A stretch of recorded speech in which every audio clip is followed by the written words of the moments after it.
존경하고 사랑하는 국민 여러분, 박병석 국회의장님과 선배 동료 의원 여러분, 열린민주당 최강욱입니다. 우리는 과거 권력을 독점한 소수가 국민이 위임한 공권력을 동원해 국민을 억누르며 겁박하고 오직 사익 추구를 위해 헌법 정신을 유린했던 역사를 잊지 않고 있습니다.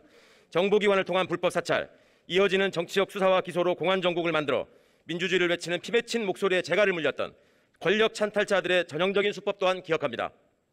촛불혁명으로 탄생한 문재인 정부가 권력기관의 개혁에 온 힘을 쏟았던 이유는 국민이 주인이라는 헌법 정신이 더 이상 더럽혀지지 않는 세상을 만들기 위함입니다.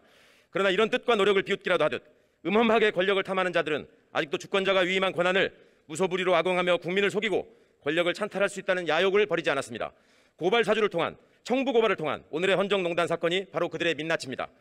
총선을 앞둔 지난해 4월 검찰총장의 지시에 따라 움직이는 대검 수사정보정책관이 검찰총장과 처가 식구 최측근을 비판하는 전현직 정치인과 언론인들에 대한 고발장을 작성하고 개인정보가 담긴 판결문까지 챙겨서 제1야당 소속 전직 검사들에게 전달해 야당의 이름으로 이들을 고발하라고 사주했고 결국 실행되었다는 사실이 드러났습니다. 명백한 검사의 불법행위이자 명백한 검찰의 정치공작입니다. 검찰의 권한을 이용해 정보를 수집하고 총장과 일가족 및 측근들을 위한 고발장을 작성했다면, 그리고 특정 후보를 압박하기 위해 정치적 수사와 기소를 기획하고 야당을 이용해 실행했다면 이는 명백한 국정농단이자 국기문란 행위인 것입니다. 수사와 기소라는 가장 강력한 공권력을 한 손에 쥔 검찰이 국민을 섬기는 기관으로 지켜야 할 본분은 무엇입니까? 어떤 전직 검찰총장의 취임사에서는 이렇게 밝히고 있습니다. 누구의 말인지 화면을 보아주시기 바랍니다. 그렇습니다. 검찰권은 사익이나 특정 세력을 위해 쓰여서는 안 되고 형사사법제도를 악용해서 국민을 위축시켜서도 안 됩니다. 그렇기 때문에 윤석열 검찰의 고발 사주 사건은 일개 검사가 총장 몰래 저지른 섣부른 일탈 행위로 덮어씌울 수 없으며 검찰권을 남용해 정치 개입을 시도한 명백한 헌정질서 파괴 공작으로 검찰의 명예를 진흙탕에 처박아버린 사건인 것입니다.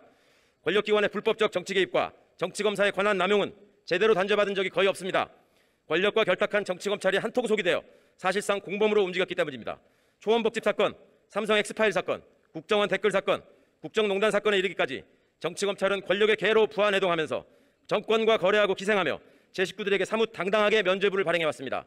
더 이상 대한민국의 자랑스러운 민주주의 역사에서 주권자를 속여가며 사익을 편취하는 집단을 용납해서는 안 됩니다. 국가 수사기관 모두는 엄정한 감찰과 수사를 통해 검찰의 정치 공작이 누구의 지시에 따라 어떤 야욕을 채우기 위해 어떤 방식으로 이루어졌는지 명백하게 밝혀내야 합니다.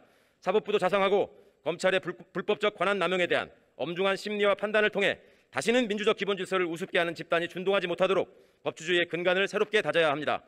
과거 국민을 속이고 권력을 사유화했던 대통령의 행위에 대해 헌법재판소는 헌법수호의 관점에서 용납될 수 없는 중대한 위법행위라고 질타했습니다.